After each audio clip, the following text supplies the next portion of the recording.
Thursday, 11:47 p.m., U.S.-Mexico border, Arizona desert. Agent Thomas Rivera adjusted his night vision goggles and scanned the dark landscape. The desert stretched endlessly, punctuated by creosote bushes and the occasional cactus silhouette. Somewhere out there, people were crossing. They always were. He'd been patrolling this sector for 12 years. Border Patrol Agent, GS-12 pay grade, good benefits, pension waiting at the end.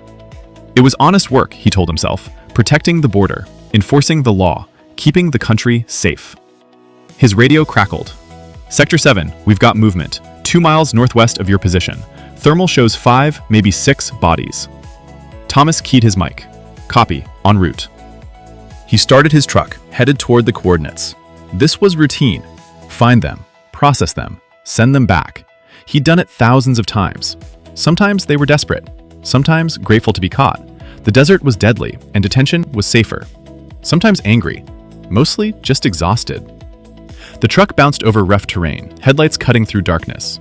His partner tonight, Agent Mike Chen, 29, 3 years on the job, rode shotgun.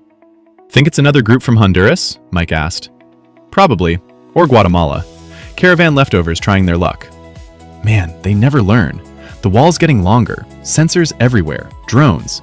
They've got maybe a 20% success rate. Desperation makes people stupid, Thomas said. Then softer, or brave, depending how you look at it.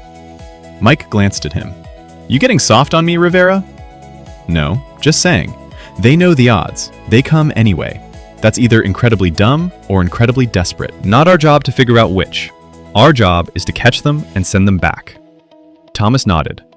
That's what he told himself. Just following orders. Just doing his job. The law was the law. But lately, something had been shifting. Maybe it was the news. Images of kids in cages, families separated, asylum seekers sent back to countries where they'd be killed. Maybe it was his daughter, Sophia, 16, coming home from school talking about immigration reform, about human rights, about how her friends' families lived in constant fear of ICE raids. Or maybe it was that he knew, deeper than he wanted to admit, his own family's story.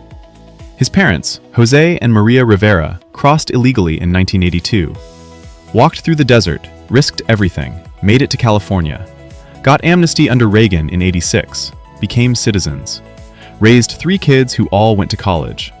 Thomas existed because someone looked the other way 40 years ago. They reached the coordinates. Thomas killed the headlights, switched to thermal. 6 figures huddled behind a rock formation, too exhausted to run. This is U.S. Border Patrol, he announced in Spanish, flashlight illuminating them. Stay where you are, hands where I can see them. They complied immediately. No runners tonight. Thomas and Mike approached. The group was exactly what he expected. A man, maybe 35, a woman, early 30s, 3 children, maybe 8, 6, and a baby, and an older woman, possibly 60. The man stepped forward, hands raised. Por favor, señor, we are seeking asylum. We have papers. Everyone says they're seeking asylum, Mike cut him off. Where are you from? Honduras, Tegucigalpa. Please, there are gangs. They killed my brother. They said my family is next unless I work for them. I had no choice. You had a choice. Apply for asylum at a port of entry, not cross illegally. We tried. We waited 6 months in Mexico. They said years before we'd be processed. My children, the gangs found us. We had to run. Thomas studied them. The children were terrified. The baby was crying. The older woman looked like she might collapse. Do you have water? He asked. The man shook his head. We ran out yesterday. Thomas walked to his truck, grabbed bottles, brought them back. Mike shot him a look, but didn't say anything. Drink, Thomas said, handing water to the kids first. The 8-year-old girl took it with shaking hands. Gracias. She had the same eyes as Sophia, same age, same trusting look that children have before the world breaks them. Thomas radioed in. Sector 7, 6 in custody, requesting transport. Copy, van en route, ETA 20 minutes. They waited in silence. The family huddled together. The baby fell asleep against the mother's chest. The older woman, grandmother probably, prayed quietly in Spanish. Thomas recognized the words, the rosary. His own grandmother used to pray the same way. Mike walked a few paces away, checking his phone. Thomas crouched near the family. What's your name? He asked the man quietly. Carlos Mendoza. This is my wife, Ana. My mother, Elena. My children, Lucia, Miguel, and the baby is Rosa. How long have you been walking? 5 days. We paid a coyote. He abandoned us 2 days ago, took our money, left us with bad directions. You're lucky we found you. Another day out here, you might not have made it. Carlos looked at him with something between gratitude and despair. What happens now? Thomas knew what happened now. They'd be processed at the detention center, held for days, weeks, maybe months. The family would be separated, adults in one facility, children in another, because that was policy. They'd be given asylum hearings with overworked judges. Their claim would likely be denied. 85% of Honduran asylum cases were. They'd be deported back to Tegucigalpa, where the gangs were waiting. Carlos's brother had been killed. Carlos would probably be next. Thomas would go home, eat dinner, watch TV, sleep in his comfortable bed, and this family would be dead within a month. You'll be taken to a processing center, he said, the words automatic. You'll have an asylum hearing. Please, Anna interrupted, voice breaking. My children, don't separate us from our children. I've heard stories, families torn apart, children lost in the system. Please, we'll go back. We'll do whatever you say. Just don't take our babies. Thomas stood abruptly, walked back to his truck, stared at the dark desert. 40 years ago, his parents were these people, desperate, running, breaking the law because staying legal meant dying. Someone had let them pass, or looked the other way, or processed their paperwork with mercy instead of bureaucracy. And because of that choice, that moment of humanity, Thomas Rivera existed. His sisters existed. His daughter existed. He keyed his radio. Sector 7 to dispatch, false alarm. Thermal signature was wildlife. No bodies. Continuing patrol. Mike's head snapped around. What are you doing? Dispatch copies. Continue patrol. Thomas turned to Mike, voice low. There's nobody here. Thomas, there are 6 people, right? There's nobody here. Wildlife, coyotes, shadows. We're moving to the next sector. Mike stared at him. Understanding slowly dawned. You can't be serious. We have them right here. It's our job. Our job is to patrol the border. We patrolled. We found nothing. Now we're moving on. This is crazy. You could lose your job, your pension. We both could. Then go. Call it in. But I'm not taking them. Mike looked at the family, at the children, at the baby sleeping peacefully now. His jaw worked. Fuck, he said finally. You're insane. Probably. Mike turned to Carlos. You have a phone? Carlos nodded, confused. There's a town 20 miles north, San Miguel. You follow this road, he pulled out a map, marked it with pen. You stay off the main highway, you can make it by tomorrow night. There's a Catholic church, Father Martinez. He helps people. You tell him Mike sent you, understand? Carlos stared, not believing what he was hearing. You're letting us go? We're not letting you do anything, Thomas said. We never saw you. You were never here. But if you were here, and if you were walking that direction, you might find help. Entiendes? Sí, yes, thank you. Gracias. God bless you. Don't thank us, just disappear. And Carlos? Thomas looked him in the eye. You take care of those kids. You make this worth it. I will. I swear it. I will. The family gathered their things. Anna was crying, trying to be quiet. Elena crossed herself, whispered prayers. The children looked confused but hopeful. They started walking north, into the darkness, toward an uncertain future that was at least alive with possibility. Thomas and Mike got back in the truck, started driving east, away from them. They rode in silence for 5 minutes. That was the dumbest thing I've ever done, Mike finally said. Yeah. We're both screwed if anyone finds out. Yeah. Why did you do it? Thomas thought about his parents, about Sophia, about the 8-year-old girl who looked at him with trust. Because 40 years ago, someone did the same thing for my family. Mike was quiet. Then, my grandparents came from Vietnam. Boat people. 1979. My grandfather tells stories about how many boats the Coast Guard turned away, sent back to die. But one boat, his boat, a Coast Guard officer bent the rules, let them through. My grandfather thinks that guy is probably dead now, but he prays for him every day. They drove on. The desert was dark and vast and full of secrets. We're not telling anyone about this, Mike said. Agreed. And if it comes up somehow, I'll say I didn't see anything. You went rogue without me knowing. No.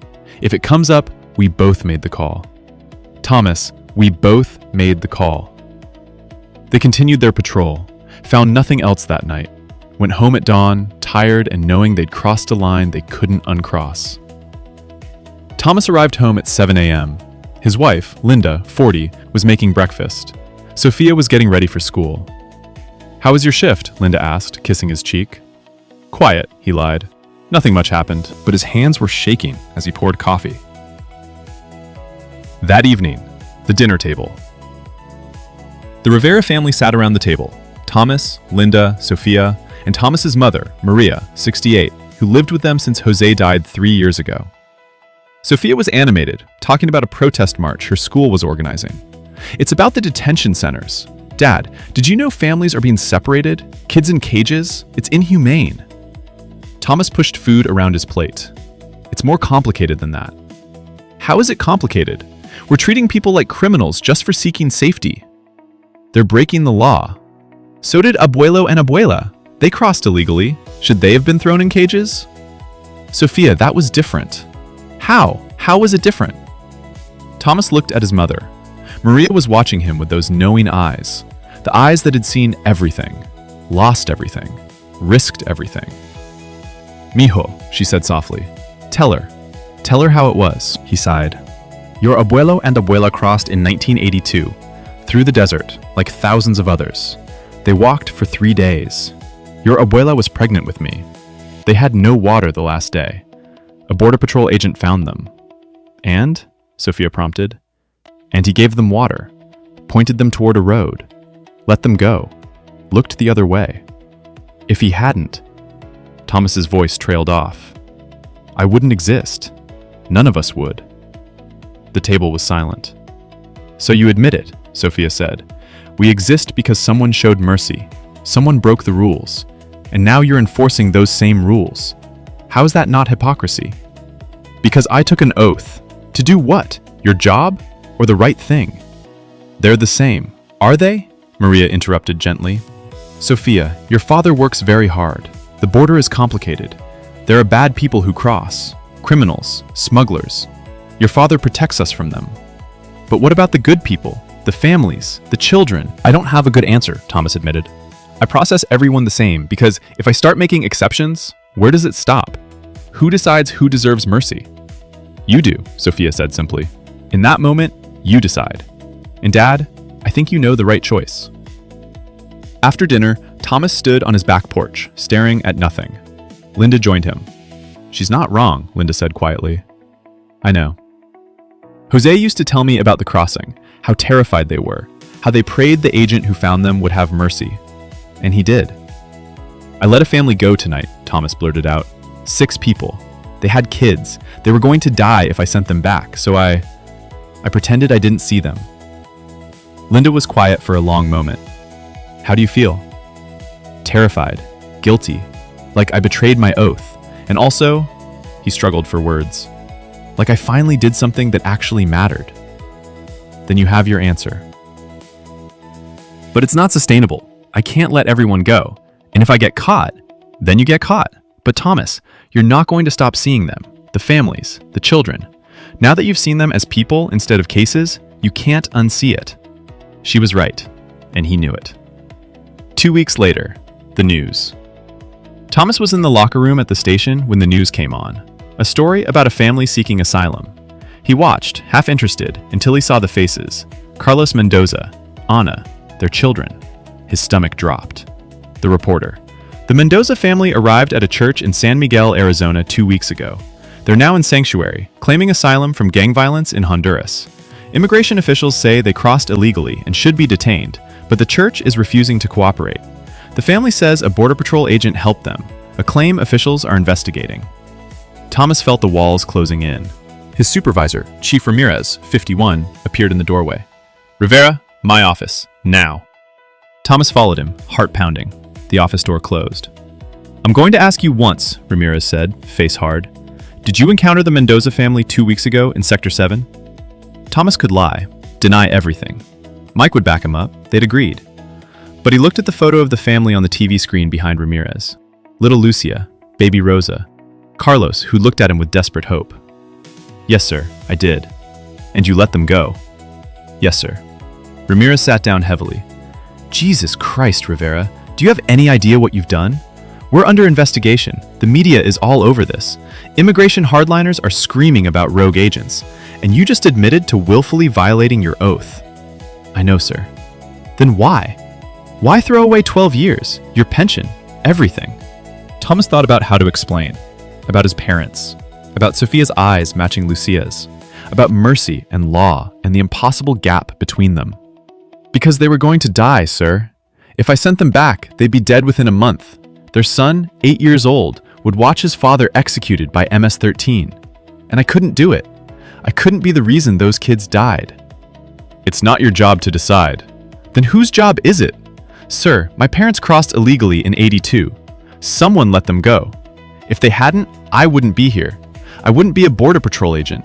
My daughter wouldn't exist. How do I enforce a law that says my own family shouldn't exist? Ramirez was quiet for a long time. You're suspended. Pending investigation. Badge and gun. Now. Thomas handed them over. I'm sorry, sir. So am I. You were a good agent, Rivera, but you crossed a line. I know, but I'd do it again. He left the office, drove home. Linda was waiting. I'm suspended, probably getting fired. She hugged him. We'll figure it out. We'll lose the house, the insurance, everything. We'll figure it out. Thomas, you did the right thing. The right thing is costing us everything. Then maybe everything was too expensive to keep. That night, lying in bed, Thomas whispered into the darkness. What would Jesus do if he was a border patrol agent? If he had to choose between law and mercy? What would he do? Part 2. Freeze time. The bedroom went silent. Not normal silence, complete absence of sound. The ceiling fan stopped mid-rotation. Linda's breathing paused. The distant hum of the refrigerator, gone. Thomas sat up. The light had changed. Not from any lamp. Golden, warm.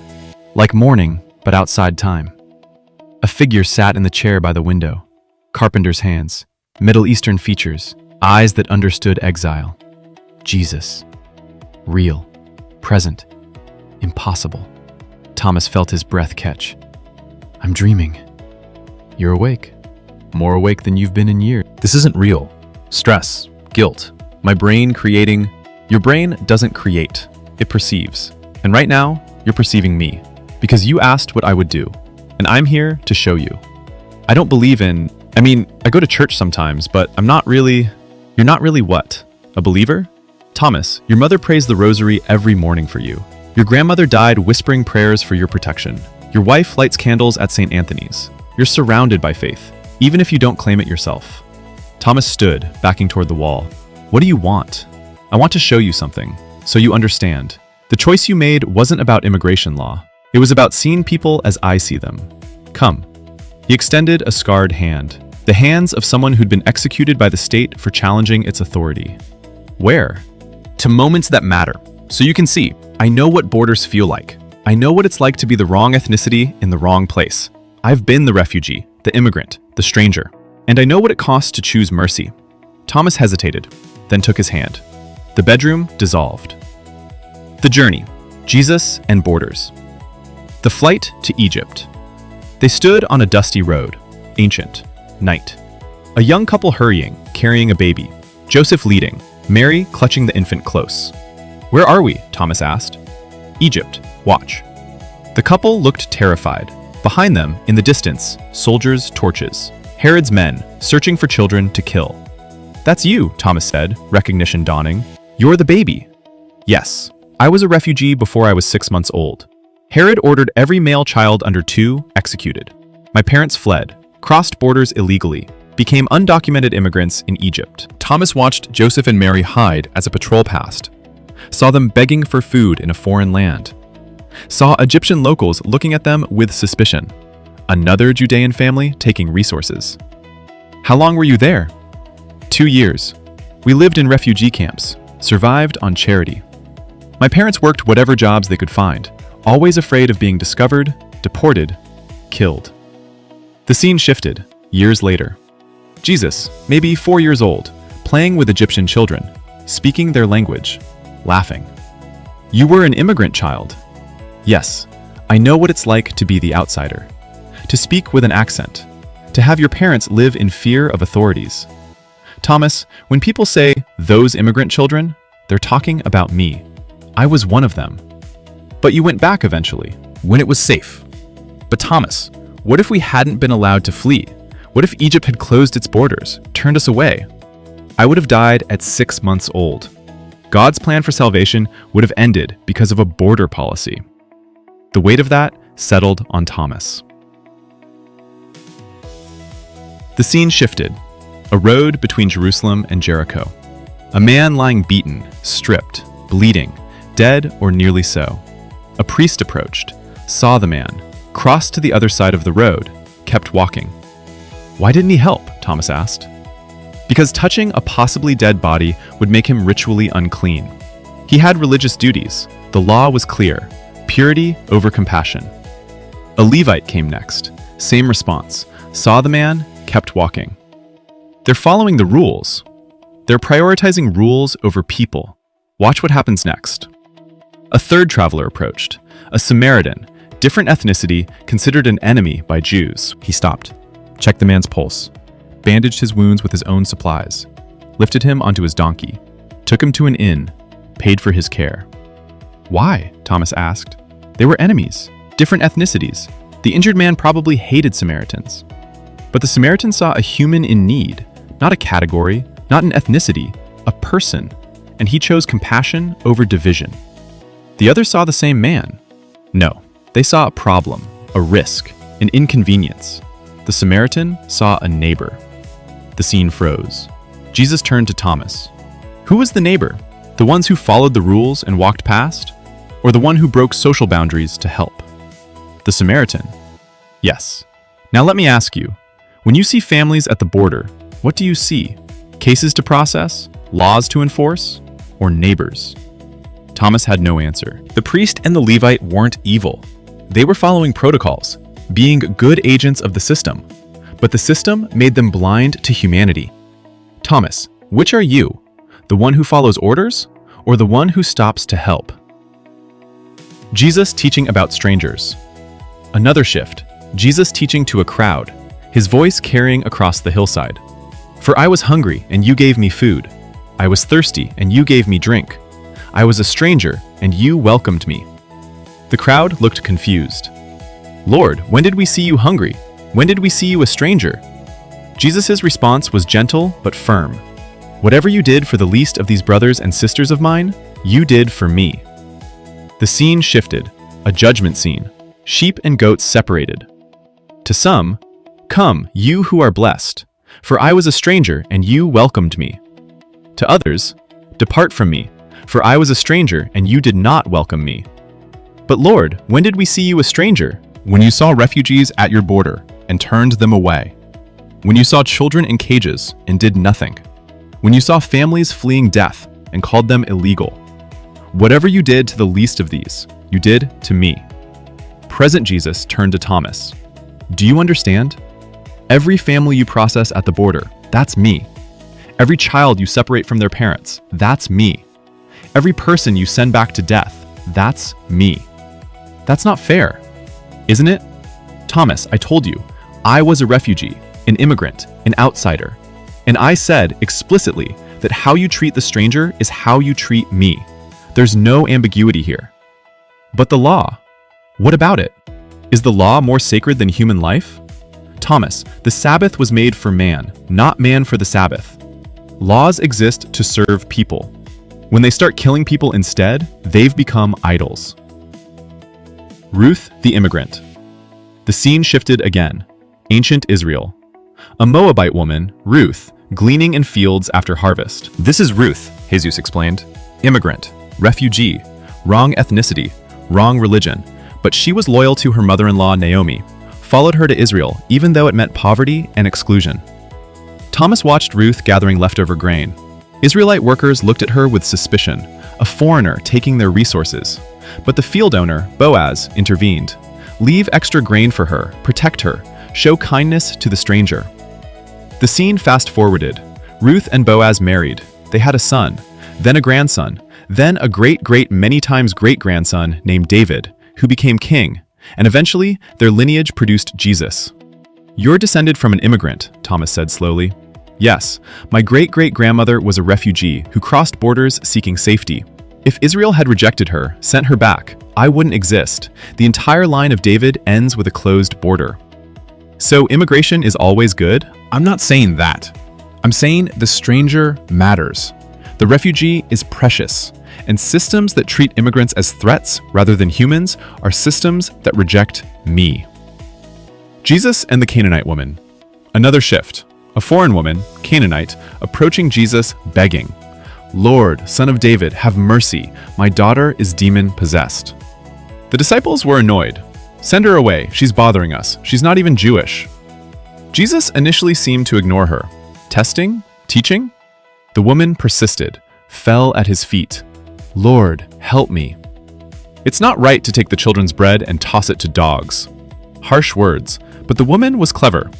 "Yes, Lord, but even dogs eat the crumbs that fall from their master's table." Jesus smiled, genuine delight.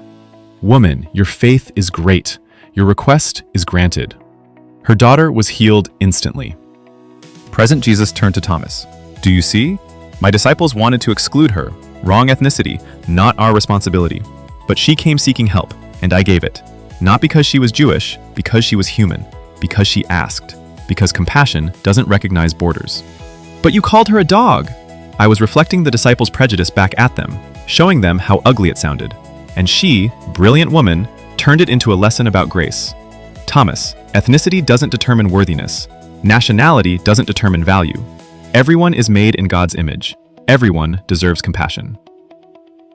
The Tower of Babel reversed. One final scene, Pentecost, the Holy Spirit descending, the disciples speaking in tongues. "We hear them speaking in our own languages," people marveled. Parthians, Medes, Elamites, every nationality hearing the gospel in their native tongue. At Babel, Jesus explained, God confused languages because humans were uniting for pride. At Pentecost, God unified languages because humans were dividing in prejudice. The kingdom has no borders, no immigration policy, no exclusions based on nationality. In Christ, the Apostle Paul's voice echoed, there is no Jew or Gentile, no slave or free, no insider or outsider. All are one. The scenes dissolved. They stood in that timeless place again. What are you asking me to do? Thomas said, voice tight. Let everyone in? Open the borders completely? I'm asking you to see people as I see them, not as cases, not as legal or illegal, as humans, made in my image, precious, worthy of dignity. But there have to be borders. Countries need security, do they? Or do the powerful need borders to protect their wealth from the poor? Thomas, why is it legal for you to exist in America, but illegal for Carlos? Because you were born here? Because your parents got amnesty? Where's the justice in that? I don't know. Neither do I, which is why the kingdom has no borders, why heaven doesn't require documentation, why the only immigration policy that matters is, I was a stranger and you welcomed me. Thomas felt tears coming. I'm just one person. I can't fix the system. No, but you can be faithful in your moment. Thomas, you let the Mendoza family go. That cost you your career. Was it worth it? Thomas thought about little Lucia, about Carlos's desperate gratitude, about mercy over law. Yes, he whispered. It was worth it. Then you're learning. Come, it's time to go back. Your choice is waiting. But remember, I'm not asking you to solve immigration. I'm asking you to love your neighbor, even when your neighbor is undocumented. The choice. Thomas blinked. He was back in his bedroom, Linda still asleep beside him. But he was different. He got up quietly, went to his study, opened his laptop, started writing. To whom it may concern, my name is Thomas Rivera. I'm a Border Patrol agent, suspended pending investigation for allowing a family to enter the United States without processing. I did it, deliberately, knowing it violated policy. And I do it again. 40 years ago, my parents crossed illegally. Someone showed them mercy. Because of that mercy, I exist. And now I'm a Border Patrol agent, enforcing laws that say my family shouldn't exist. I've processed thousands of people, sent them back to death, poverty, violence. I told myself I was just doing my job, following orders. The law is the law, but the law is killing people. And I can't be a part of that anymore. I'm not saying we shouldn't have borders. I'm saying we shouldn't have borders that prioritize bureaucracy over human life, that separate children from parents, that send people back to certain death because they don't have the right paperwork. I'm resigning from the Border Patrol, not because I don't believe in protecting the country, but because I can't protect it by losing my humanity. The Mendoza family deserved mercy. So do the thousands of others waiting at the border. And if showing mercy means losing my career, then my career was too expensive to keep.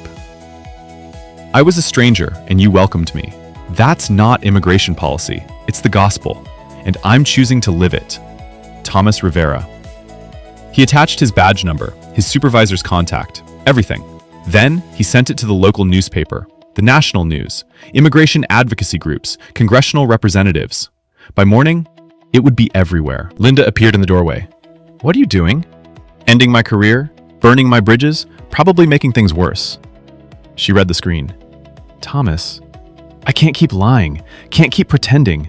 I let them go, and I'm not sorry, and people need to know why. We'll be okay, she said quietly. We'll figure it out. I hope so. At 7 a.m., he called his supervisor. Ramirez, it's Rivera. I sent a letter. It'll be public by this afternoon. I'm resigning, and I'm telling everyone why. Ramirez was silent for a long moment. You're going to start a firestorm. Good. Maybe people will wake up. Or they'll crucify you. The hardliners will destroy you. Then they destroy me. But I'm done being part of a system that treats people like problems. Your father would be proud, Ramirez said unexpectedly. And also horrified, but mostly proud. Thank you, sir. After he hung up, Sophia appeared. She'd heard everything. Dad, you're actually doing it. You're standing up. Yeah, probably stupidly. No, bravely. Dad, I'm proud of you. Thomas hugged his daughter. I hope you still feel that way when we're broke and homeless. We'll be broke and homeless with integrity. That's worth something. Hour 1. The letter goes viral. By noon, Thomas's letter was everywhere. Hashtag Thomas Rivera trended. Immigration groups called him a hero. Conservative outlets called him a traitor. Fox News, rogue agent admits violating law, defends illegal immigration. MSNBC, Border Patrol agent of conscience quits over cruel policies. The phone rang constantly. Death threats mixed with job offers. Reporters camped on his lawn. His family couldn't leave the house. Hour 12, the congressional testimony request. A call from Washington. Senator Williams, the same one from Maria Santos's episodes, wanted Thomas to testify before the Immigration Subcommittee. We need your voice. We need someone on the inside who's seen what's happening. I'm not political. This isn't politics. It's humanity. Will you testify? Thomas looked at Linda. She nodded. Yes, I'll testify. Hour 24, the backlash. His former colleagues felt betrayed. Group text from the unit. You made us all look bad. Traitor. Hope it was worth it. His captain. Rivera, you've destroyed morale. We're all under scrutiny because of you. Thanks for nothing. Even Mike, who'd been with him that night, sent a cold text. You went public without telling me. Now I'm under investigation too. So much for loyalty. Thomas felt the weight of isolation. He'd done what he thought was right, and everyone was angry. Only his family stood by him, and a growing number of strangers. Hour 48, the Mendoza family speaks.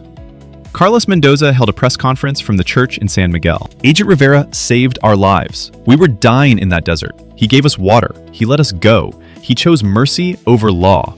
And now, he's paying for it. I want Americans to know, this man is a hero, not a criminal. Little Lucia appeared on camera, 8 years old, shy. Thank you, Mr. Thomas. You saved my daddy. The image of her face, innocent, grateful, alive, went viral. Hour 72, the congressional hearing.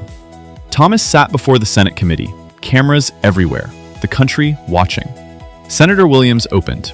Agent Rivera, thank you for coming. Can you explain why you violated Border Patrol protocol? Thomas had prepared remarks, but in the moment, he abandoned them. Senators, 40 years ago, my parents crossed illegally from Mexico. They were terrified, desperate, running from poverty.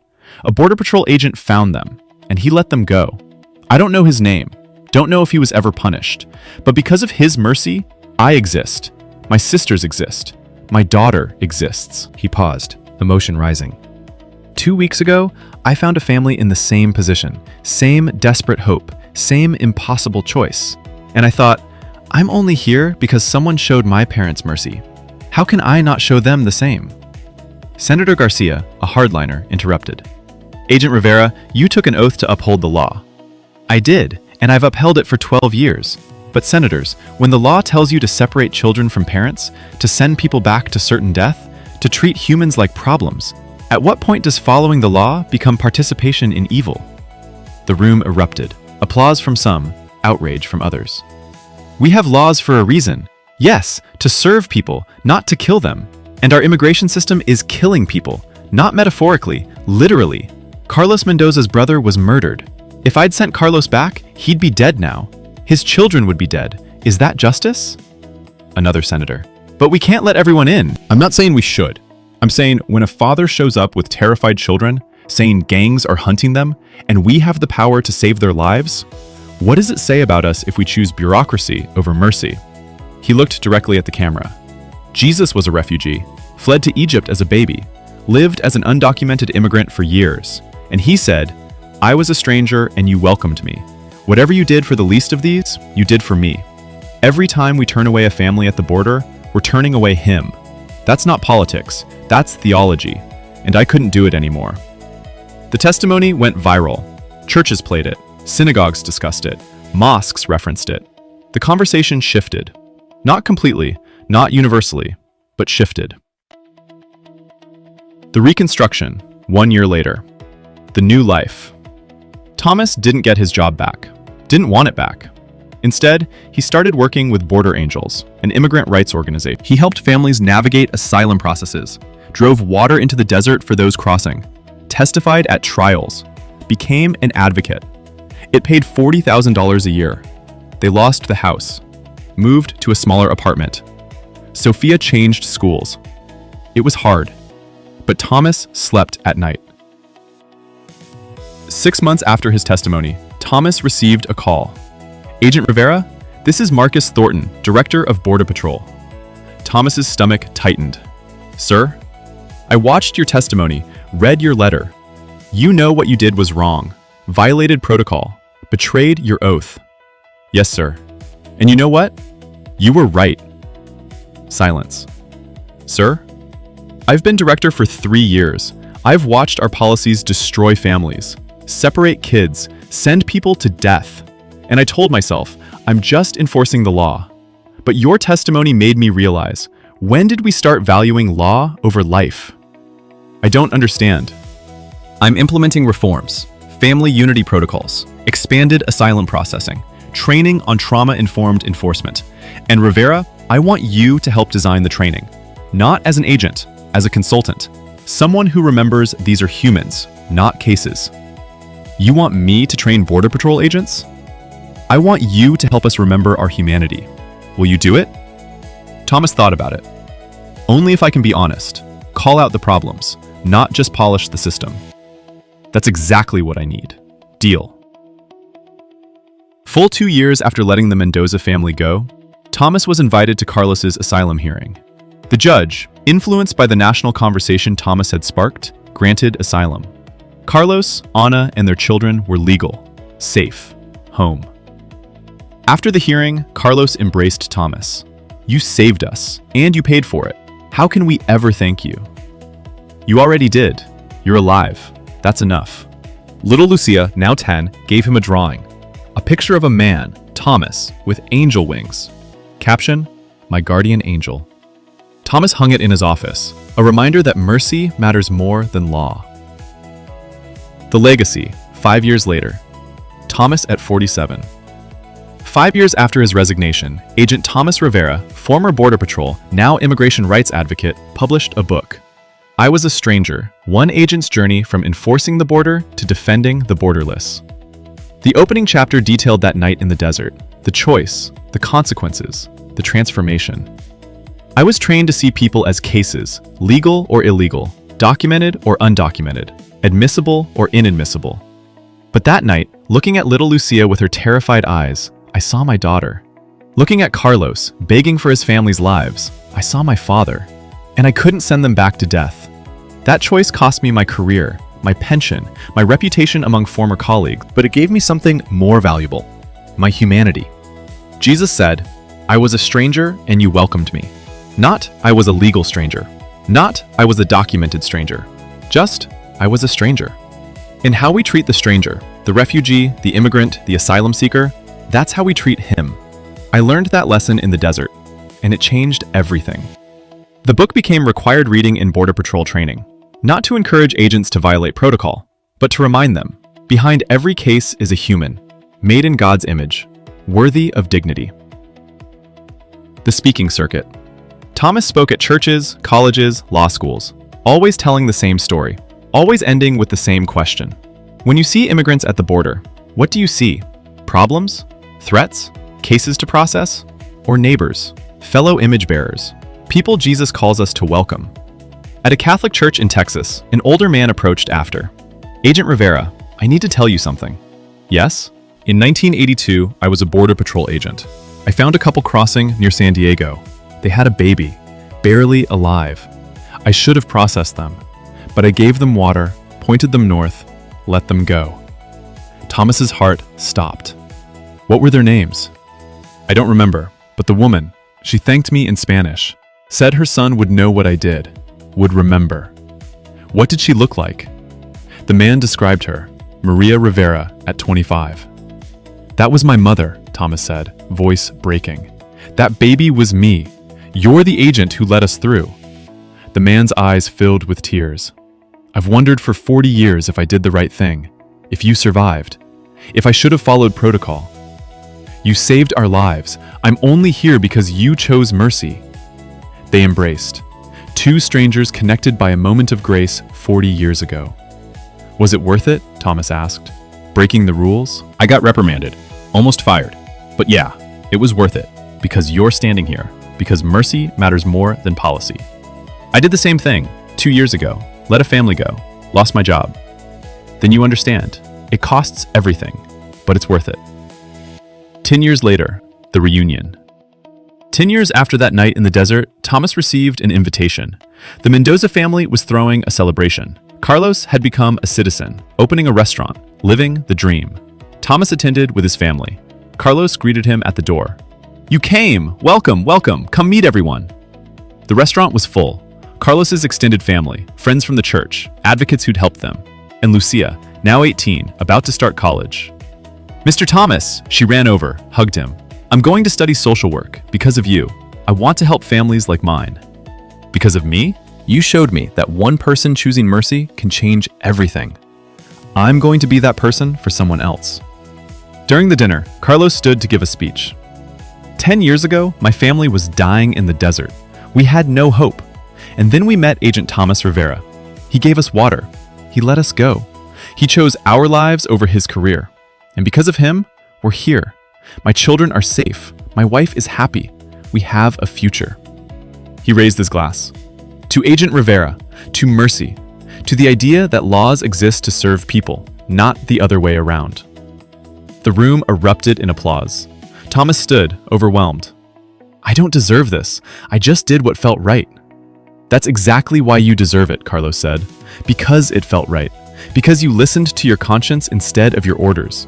Because you remembered we're humans, not cases. After the party, Thomas stood outside the restaurant with Linda and Sophia. Was it worth it? Linda asked. Everything we lost? Thomas looked back at the celebration, at Lucia laughing with friends, at Carlos thriving, at the life that existed because he'd said yes to mercy. Yeah, it was worth it. The principal, 20 years later, the next generation. Thomas Rivera, 57, stood in a classroom at Border Patrol Academy, not as an agent, as a guest lecturer. The young recruits looked at him with curiosity. They knew his story, the agent who let a family go, who lost everything, who changed the conversation.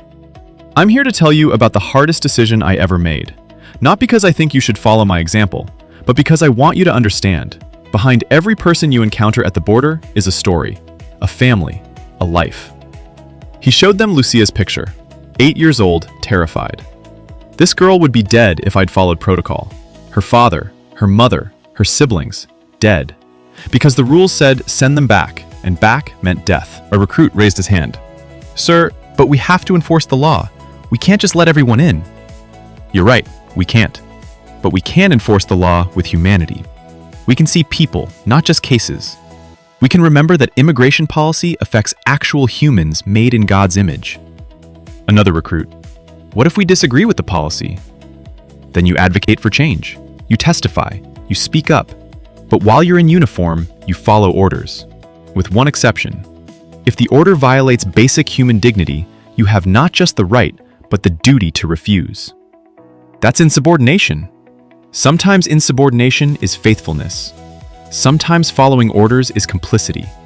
You have to decide. Which matters more, your career or your conscience? After class, a young Latina recruit approached. Agent Rivera, I'm the daughter of undocumented immigrants. They crossed when I was 2, got amnesty later. I joined Border Patrol to protect the country that gave us a chance. But I struggle. How do I enforce laws against people like my parents? Thomas thought about his mother, about his own journey. You enforce them with compassion. You remember they're humans. And when you encounter a family in crisis, you do what you can within the rules. Give them water. Treat them with dignity. Process them fairly. And if you ever face a moment like I did, where the rules demand you send someone to certain death, you listen to your conscience, even if it costs you everything. It cost you everything.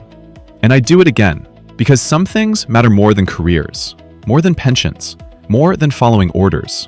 Humanity matters. Mercy matters. And God will judge us not by how well we enforced policy, but by how we treated the stranger. In a world obsessed with borders, Jesus asks, who is your neighbor? Thomas Rivera stood in the desert with a choice. Follow the law and send a family to death, or break the law and let them live. He chose life, and it cost him everything. Jesus was a refugee, fled to Egypt as a baby, lived as an undocumented immigrant, and he said, I was a stranger and you welcomed me. Not, I was a legal stranger, just, I was a stranger. The Good Samaritan didn't check citizenship before helping the wounded man. He saw a human in need, and he stopped. Ruth was an immigrant, wrong ethnicity, wrong religion, but she was welcomed, and she became the great-grandmother of King David, the ancestor of Jesus. The kingdom has no borders. Heaven requires no documentation. The only immigration policy that matters is love. Thomas learned what his parents knew. Sometimes mercy requires breaking rules. Sometimes faithfulness requires insubordination. Sometimes the right thing costs everything. He lost his career, his pension, his reputation among colleagues. But he kept his humanity, his integrity, his ability to look at himself in the mirror. And he saved a family's life. 10 years later, Lucia Mendoza studied social work, planning to help other families like hers. Because one man chose mercy. That's legacy, not what you achieve, but whose life you change. We live in a time when borders define us, when walls separate us, when legal and illegal determine who deserves dignity. But the kingdom knows no such distinctions. In Christ, there is no insider or outsider, no citizen or immigrant, just beloved children of God. Thomas's parents crossed illegally in 1982. Someone showed them mercy. And because of that mercy, Thomas exists, his daughter exists, and the Mendoza family exists. Mercy multiplies. Grace compounds. One moment of compassion can change generations. If you're reading this and you work in immigration, as an agent, an officer, a judge, remember, you're not processing cases. You're deciding fates. You're determining whether families live or die, whether children have futures or funerals. Choose mercy. Choose humanity. Choose to see the stranger as Jesus himself. It might cost you, probably will, but some things are worth the cost. What would Jesus do at the border? He'd give water to the thirsty. He'd welcome the stranger. He'd choose life over law, because he was the stranger once. He knows what exile feels like. And he asks us, what will you do when you meet me at the border? Will you process me, detain me, send me back? Or will you welcome me? The choice is yours, every single day. Discussion questions for groups. 1. Have you or your family experienced immigration? What was that like? 2. Jesus was a refugee as a baby. How does that change how we should think about immigration? 3. The Good Samaritan helped someone from a different ethnicity. Who are the Samaritans in your context? 4. Thomas said the law is killing people. Can a law be legal but immoral? 5. I was a stranger and you welcomed me. What does that mean practically in our world today? 6. Thomas's parents crossed illegally. Should they have been sent back? Why or why not? 7. Is there a difference between economic migrants and asylum seekers? Does it matter? 8. Thomas lost his career for showing mercy. Would you make the same choice? 9. How do we balance national security with compassion for immigrants? 10. If Jesus showed up at the border tomorrow, what would he say to us?